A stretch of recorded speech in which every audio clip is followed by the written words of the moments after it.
사모님, 이 봉투를 꼭 보셔야 해요. 가정부가 숨겨온 비밀.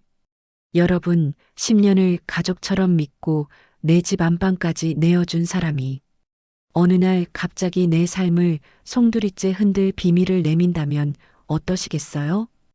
햇살이 유난히 눈부시던 어느 목요일 오후였습니다. 경기도 해안시의 적막한 타운하우스, 거실에는 정적만이 흐르고 있었죠. 헤라는 창밖의 정원을 멍하니 바라보며 식어버린 찻잔만 만지작거리고 있었습니다. 그때 평소답지 않게 구부정한 어깨를 한 순옥이 거실로 들어왔습니다. 평소처럼 앞치마에 손을 닦는 대신 그녀의 투박한 손에는 때 묻은 분홍색 서류 봉투 하나가 들려 있었죠. 순옥은 한참을 망설이다가 낮게 깔린 목소리로 말했습니다. 사모님, 이 봉투 지금 꼭 보셔야 해요. 제가 죽기 전에 이 엽본은 씹고 가야 할 것 같아서요. 헤라는 의아한 표정으로 순옥을 바라봤습니다. 10년 동안 집안 구석구석을 자기 몸처럼 돌보던 순옥이었기에 그녀의 입에서 나온 업보라는 단어는 생경하기만 했죠. 헤라는 찻잔을 내려놓으며 차분하게 되물었습니다. 순옥 씨, 갑자기 무슨 봉투예요? 어디 아프다는 소리는 아니죠? 순옥은 대답 대신 고개를 떨구며 봉투를 탁자 위에 올려두었습니다. 그녀의 손등 위로 툭 하고 굵은 눈물 한 방울이 떨어지는 것을 헤라는 놓치지 않았습니다. 헤란이 떨리는 손으로 봉투 안의 내용물을 꺼내 확인한 순간 그녀의 호흡은 얼어붙고 말았습니다. 그 안에는 빛바랜 사진 한 장과 누군가의 이름이 적힌 낡은 통장, 그리고 남편 집만의 은밀한 비자금 장부가 들어 있었거든요. 사진 속에는 젊은 날의 남편 집만이 낯선 여인과 갓난아기를 안고 환하게 웃고 있었습니다. 헤란이 한 번도 본 적 없는 가장 행복해 보이는 남편의 얼굴이었죠. 헤라는 심장이 발끝까지 떨어지는 기분을 느끼며 떨리는 목소리로 물었습니다. 순옥 씨, 이게 다 뭐예요? 당신 우리 집에 들어온 이유가 정말 따로 있었던 거야? 순옥은 바닥에 무릎을 꿇으며 오열 섞인 목소리로 말했습니다. 죄송합니다, 사모님. 저 사진 속 여자가 제 딸이었어요. 그리고 사모님 남편분이 제 딸을 죽인 거나 다름없고요. 창밖의 평화로운 정원 풍경과는 대조적으로 헤란의 세계는 그 분홍색 봉투 하나에 처참하게 무너져 내리고 있었습니다. 10년을 함께한 가사 도우미의 입에서 나온 잔인한 진실은 이제 막 시작된 폭풍의 전주곡에 불과했습니다. 헤라는 사진 속 남편의 웃음과 눈앞에 엎드린 순옥의 등을 번갈아 보며 자신이 믿어온 인생 전체가 거대한 가짜였음을 직감했습니다. 헤라는 손에 쥔 사진이 마치 뜨거운 불덩이라도 되는 양손가락을 파르르 떨었습니다. 사진 속 집만은 지금의 서늘하고 권위적인 모습은 온데간데 없이 세상을 다 가진 듯한 미소를 짓고 있었죠. 그 품에 안긴 아기는 너무도 평온해 보였습니다. 헤라는 30년 넘게 이 남자의 아내로 살았지만 단 한 번도 저런 표정을 마주한 적이 없었습니다. 순옥은 바닥에 엎드린 채 어깨를 들썩이며 참아온 이야기를 토해내듯 말했습니다. 박진만은 모를 겁니다. 제가 그 사진 속 여자의 엄마라는 사실을요. 평생을 숨기고 살았으니까요. 헤라는 머릿속이 하얘지는 기분이었지만 애써 정신을 부여잡고 차분하게 물었습니다. 순옥 씨, 진정하고 똑바로 말해봐요. 내 남편이 딸을 죽였다니요? 그게 무슨 무서운 소립니까? 순옥은 젖은 눈가를 닦아내며 헤란의 눈을 똑바로 응시하며 말했습니다. 30년 전 박진만은 야망에 눈이 멀어 만삭이던 제 딸을 버렸습니다. 아니, 존재 자체를 지우려고 했죠. 딸아이는 아이를 낳고 제대로 된 치료도 해주지 않고 방에 두어 죽었고 그 손주도 제대로 된 돌봄 한 번 못 받고 세상을 떠났어요. 박진만은 그 사실을 알면서도 돈 몇 푼 던져주고는 뒤도 안 돌아보고 떠났습니다. 헤라는 숨이 막혀왔습니다. 남편 진만이 젊은 시절 매정했다는 건 알고 있었지만 사람의 목숨을 등지고 지금의 자리에 올라왔을 줄은 꿈에도 몰랐던 거죠. 더욱 기가 막힌 건 순옥이 내민 봉투 속에 또 다른 서류들이었습니다. 거기엔 헤란의 인감도장과 서명이 위조된 수십 개의 차명 계좌 내역이 적혀 있었습니다. 순옥은 원망 섞인 어조를 가라앉히며 담담하게 덧붙여 말했습니다. 사모님, 제가 이 집에 들어온 건 복수 때문이었어요. 그런데 10년을 곁에서 지켜보니 사모님도 그 사람에게 이용당하고 버려질 껍데기뿐인 인생이더라고요. 그래서 알려드리는 겁니다. 저 사람이 사모님 명의로 무슨 짓을 꾸미고 있는지 헤라는 그제야 깨달았습니다. 남편이 가끔 가져와 그냥 사인만 하면 되라며 내밀던 서류들이 결국 자신을 낭떠러지로 밀어넣을 도구였다는 사실을요. 진만은 헤란을 아내가 아니라 법적인 책임을 떠넘길 방패막이로 여기고 있었던 겁니다. 헤란은 입술을 깨물며 책상 위에 놓인 남편과의 결혼기념일 사진을 엎어버렸습니다. 10년 동안 가족보다 더 가깝게 지냈던 순옥의 존재가 이제는 공포가 아닌 유일한 구명줄처럼 느껴지기 시작했습니다. 헤라는 무릎을 꿇고 있는 순옥에게 손을 내밀며 말했습니다. 일어나요, 순옥 씨. 일단 일어나서 나 좀 봐요. 그래서 우리가 지금부터 뭘 해야 하죠? 두 여자의 시선이 허공에서 얽혔습니다. 한 명은 자식을 잃은 슬픔으로, 한 명은 인생을 부정당한 배신감으로 가득 찼지만 그들의 목적은 이제 하나로 모이고 있었습니다. 거실 시계의 초침 소리가 유난히 크게 들리는 가운데 현관문 너머로 남편 진만의 차 소리가 들려왔습니다. 가짜 평화가 끝나고 전쟁이 시작되는 소리였습니다. 현관문이 열리는 소리와 함께 무거운 구두 소리가 거실을 파고들었습니다. 진만이 퇴근한 것이죠.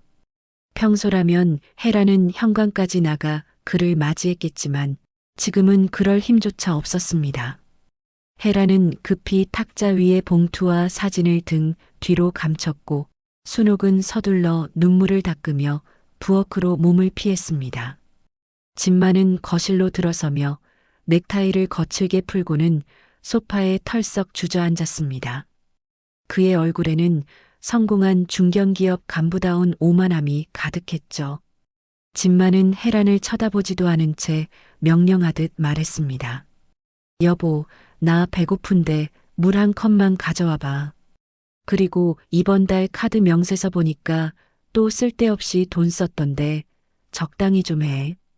헤라는 등 뒤에 숨긴 봉투에 바스락거리는 소리가 심장 소리처럼 크게 들려 손바닥에 땀이 찼습니다.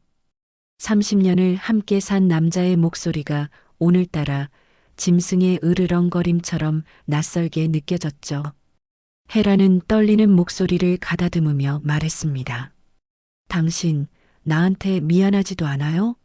카드값 몇 푼에 유난 떨면서 정작 당신은 내 이름으로 무슨 짓을 하고 다니는 건데요? 진만은 미간을 찌푸리며 고개를 돌려 헤란을 빤히 쳐다보았습니다. 평소 순종적이던 아내의 날 선 반응에 당황한 기색이 역력했습니다. 진만은 콧방귀를 뀌며 비아냥거리듯 말했습니다. 무슨 헛소리야? 당신이 집에서 편하게 먹고 자는 게 다 누구 덕분인데. 내가 시키는 대로 사인이나 잘하면 됐지. 무슨 말이 그렇게 많아? 그 순간 부엌에서 물컵을 들고 나오던 순옥의 손이 미세하게 떨리는 것을 헤라는 보았습니다. 순옥은 고개를 숙인 채 진만의 앞에 물컵을 내려놓았죠. 진만은 순옥을 마치 가구의 일부인 양 취급하며 차갑게 말했습니다. 아줌마, 음식간이 요새 왜 이래요? 짜서 못 먹겠으니까 신경 좀 써요. 돈 받고 일하면 죗값은 해야지. 순옥은 아무 말 없이 바닥만 바라보며 죄송합니다라는 말만 되풀이했습니다. 그 뒷모습을 보며 혜란의 가슴속에서 뜨거운 것이 울컥 치밀어 올랐습니다. 자신의 자식을 죽게 만든 남자 앞에서 10년을 도우미로 살며 기회를 엿본 순옥의 마음은 얼마나 타들어갔을까요? 집 많은 물을 단숨에 들이켜고는 다시 서재로 들어가려 일어섰습니다. 헤라는 그의 등을 향해 쏘아붙이고 싶은 말을 꾹 눌러 담았습니다. 지금 당장 터뜨리면 모든 것이 물거품이 될 테니까요. 헤라는 뒤돌아선 남편의 뒷모습을 보며 속으로 되뇌었습니다. 당신이 쌓아 올린 이 가짜 성, 내가 반드시 무너뜨려 줄게. 진만이 서재 문을 닫고 들어가자 거실에는 다시 무거운 침묵이 찾아왔습니다. 순옥과 헤라는 서로의 눈을 마주 보았습니다. 이제 두 사람은 단순한 고용주와 피고용인이 아니었습니다. 같은 적을 둔 동지이자 서로의 아픔을 목격한 목격자가 된 것이죠. 순옥은 헤란의 손을 조용히 맞잡으며 나직이 말했습니다. 사모님, 내일 남편분이 외출하시면 서재 금고를 열어야 합니다. 거기에 결정적인 장부가 하나 더 있어요. 제가 비밀번호를 알아냈습니다. 헤라는 순옥의 거친 손등을 마주 잡으며 고개를 끄덕였습니다. 평생을 사모님이라는 이름의 새장 속에 갇혀 살던 헤란이 처음으로 창문을 깨고 나갈 준비를 마친 순간이었습니다. 도시의 밤은 그렇게 서늘한 복수의 기운을 품고 깊어갔습니다. 이튿날 아침 진만이 여느 때처럼 위풍당당하게 출근하자 집안에는 긴장감이 감돌았습니다. 헤라는 남편의 차 소리가 멀어질 때까지 숨을 죽이고 창밖을 지켜보았습니다. 평생을 남편의 그림자로 살며 서재 근처도 마음대로 가지 못했던 그녀였지만 오늘은 달랐습니다. 순옥은 헤란을 이끌고 서재로 향했습니다. 묵직한 마호가니, 책상 뒤편, 벽화 뒤에 숨겨진 금고가 그 위용을 드러냈죠. 헤란은 떨리는 목소리로 순옥에게 말했습니다. 순옥 씨, 정말 괜찮겠어요? 이 문을 열면 우린 이제 정말 돌아갈 수 없어요.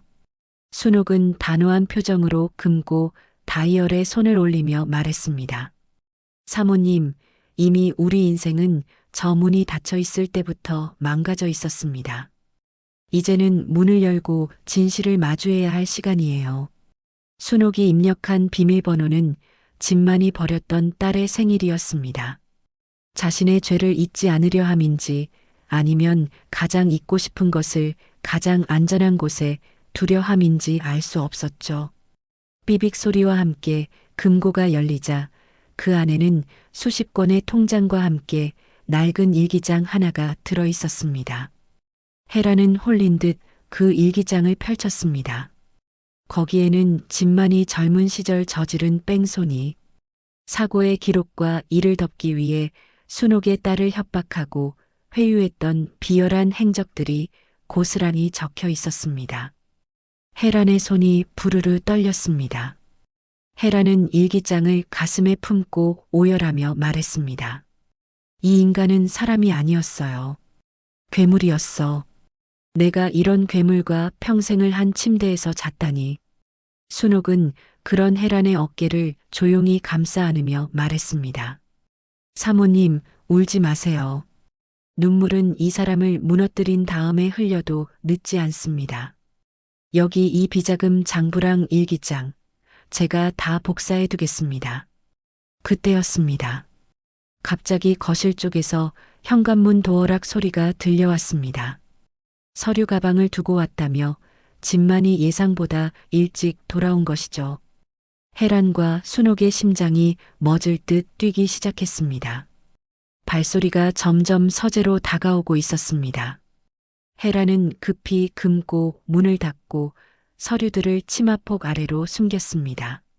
서재 문이 벌컥 열리고 진만이 의심 가득한 눈초리로 두 사람을 번갈아 보며 차갑게 물었습니다. 당신들 여기서 뭐 하는 거야? 왜 내 서재에 함부로 들어와 있어? 진만의 눈동자가 날카롭게 빛나며 헤란의 떨리는 어깨를 집요하게 파고들었습니다. 헤란은 등 뒤로 차가운 식은땀이 흐르는 것을 느끼며 생전 처음으로 남편의 눈을 피하지 않고 똑바로 응시했습니다. 폭풍 전야의 정적이 서재 안을 무겁게 짓누르고 있었습니다. 서재의 공기는 순식간에 영하로 얼어붙었습니다. 진만은 의심스러운 눈초리로 헤란의 구겨진 치맛자락을 후쳤습니다. 평소라면 남편의 기에 눌려 고개를 숙였을 헤란이었지만 치마 아래 감춰진 일기장의 감촉이 그녀에게 생전 처음 느껴보는 용기를 불어넣고 있었죠. 진만은 한 걸음 다가와 헤란의 손목을 거칠게 낚아채며 말했습니다. 강혜란, 내 말 안 들려? 왜 대답이 없어? 이 아줌마랑 여기서 무슨 모이라도 하는 거야? 헤라는 손목이 부서질 듯 아팠지만 진만의 눈을 뚫어지게 노려보며 낮고 차분하게 말했습니다. 당신 서재가 성역이라도 되나요? 아내가 남편 서재 청소 좀 도와주겠다는데 뭐가 그렇게 불안해서 눈을 부라려요? 진만은 헤란의 낯선 반항에 헛웃음을 터뜨리며 순옥을 향해 고함을 쳤습니다. 박씨, 당신이 부축인 거야? 사모님이 평소에 안 하던 짓을 하네. 당장 내 집에서 나가. 해고야. 그때였습니다. 구석에서 고개를 숙이고 있던 순옥이 천천히 고개를 들었습니다. 그녀의 눈에는 두려움 대신 서슬퍼런 살기가 서려 있었죠. 순옥은 집만 앞으로 다가와 주머니에서 낡은 사진 한 장을 꺼내 책상 위에 던지며 말했습니다. 박진만 씨, 오랜만입니다. 30년 전 그날 빗길에 버려졌던 은지 엄마예요. 기억 안 나시나요? 진만의 안색이 순식간에 흙빛으로 변했습니다. 책상 위 사진 속에는 자신이 그토록 지우고 싶어 했던 과거의 파편이 놓여 있었으니까요. 진만은 뒷걸음질을 치며 더듬거리는 목소리로 말했습니다. 당신이 어떻게... 박순옥? 설마 내가 그 박순옥이라고? 순옥은 비릿한 미소를 지으며 진만에게 다가갔습니다. 그래요. 당신 밑에서 10년을 식모살이하며 이날만 기다렸어. 내 딸은 차디찬 길바닥에서 죽어갔는데 당신은 이 화려한 집에서 떵떵거리고 살아? 내가 죽기 전에 당신이 쌓은 이 모래성, 내 손으로 다 무너뜨릴 거야. 진만은 분노로 얼굴이 불그락 푸르락해지더니 헤란의 치맛자락을 강제로 들쳤습니다. 쏟아져 나온 장부와 일기장을 본 진만은 미친 사람처럼 그것들을 뺏으려 달려들었죠. 하지만 헤란은 이미 그 일기장을 순옥에게 던진 뒤였습니다. 헤란은 남편의 뺨을 세차게 내리치며 서늘한 목소리로 말했습니다. 짐승만도 못한 인간. 당신이 사람이야? 30년을 같이 산 나까지 감옥에 보낼 미끼로 써먹어? 순옥 씨, 당장 나가요. 가서 세상에 다 알려버려요. 진만은 악에 받쳐 헤란의 목을 움켜쥐려 했지만 헤란은 물러서지 않았습니다. 순옥은 일기장을 품에 안고 서재를 빠져나갔고 뒤늦게 정신을 차린 진만이 그녀를 뒤쫓으려 할 때 헤란이 그의 앞을 가로막았습니다. 헤란은 남편의 앞을 막아서며 단호하게 말했습니다. 한 발짝도 못 나가요. 당신이 저지른 죄, 이제 당신이 온몸으로 받아낼 차례니까. 멀리서 순옥의 발소리가 현관을 향해 달려가는 소리가 들렸습니다. 30년의 세월을 돌아온 복수의 칼날이 드디어 진만의 목전까지 닿은 순간이었습니다. 이제 해안시의 이 화려한 저택은 더 이상 안식처가 아닌 진만을 가둘 감옥이 되어가고 있었습니다. 서재 안은 깨진 스탠드 조명과 흩어진 종이들로 아수라장이 되었습니다. 진만은 헤란을 거칠게 밀쳐내고 순옥을 쫓아가려 했지만 헤란은 바닥에 넘어지면서도 그의 바짓가랑이를 필사적으로 붙잡았습니다. 평생 남편의 기침소리 한 번에 가슴 졸이던 유약한 아내의 모습은 온데간데 없었죠. 진만은 제정신이 아닌 듯 소리를 지르며 말했습니다. 이거나, 저 여자가 저걸 들고 나가면 내 인생은 끝이야. 당신 제정신이야? 내가 망하면 당신도 거렁뱅이야. 헤라는 입술이 터져 피가 흐르는 와중에도 조소 섞인 목소리로 말하며 진만을 똑바로 쳐다보았습니다. 거렁뱅이? 아니, 난 이제야 부자가 된 기분이야. 적어도 당신 같은 괴물이랑 한솥밥 먹는 지옥에선 탈출했으니까. 순옥 씨는 이미 경찰서로 향했어. 당신이 내 이름으로 빼돌린 비자금, 그 뺑소니, 기록.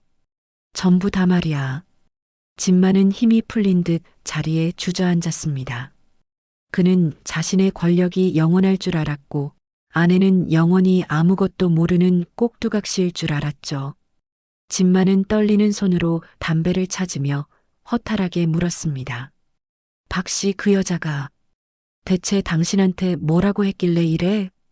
당신이랑 나 30년 세월이야. 고작 가정부 말 한마디에 이걸 다 망쳐?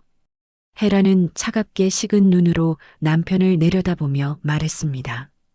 순옥 씨가 준 건 말 한마디가 아니라 진심이었어. 당신이 내 식탁에 앉아 돈 자랑할 때 순옥 씨는 내 마른 가슴에 따뜻한 밥상을 차려줬다고. 당신은 나를 방패막이로 썼지만 그 여자는 나를 사람으로 대접해줬어. 그때 저 멀리서 요란한 사이렌 소리가 해안 씨의 정막을 깨뜨리며 다가왔습니다. 진만의 얼굴은 순식간에 창백하게 질려갔죠. 그는 마지막까지 구차하게 서재 금고 구석에 남은 현금 뭉치를 챙기려 허우적거렸습니다. 그 추악한 뒷모습을 보며 헤라는 30년 동안 가슴속에 맺혔던 응어리가 씻겨 내려가는 것을 느꼈습니다. 경찰들이 서재 안으로 들이닥치고 진만의 손목에 차가운 수갑이 채워졌습니다. 진만은 연행되면서도 헤란을 향해 저주를 퍼부었지만 헤란은 대답 대신 깊은 한숨을 내뱉었습니다. 텅 빈 집안, 헤란은 홀로 거실 소파에 앉았습니다. 화려한 샹들리에 아래 흐르는 정막이 오늘따라 시리도록 차가웠습니다.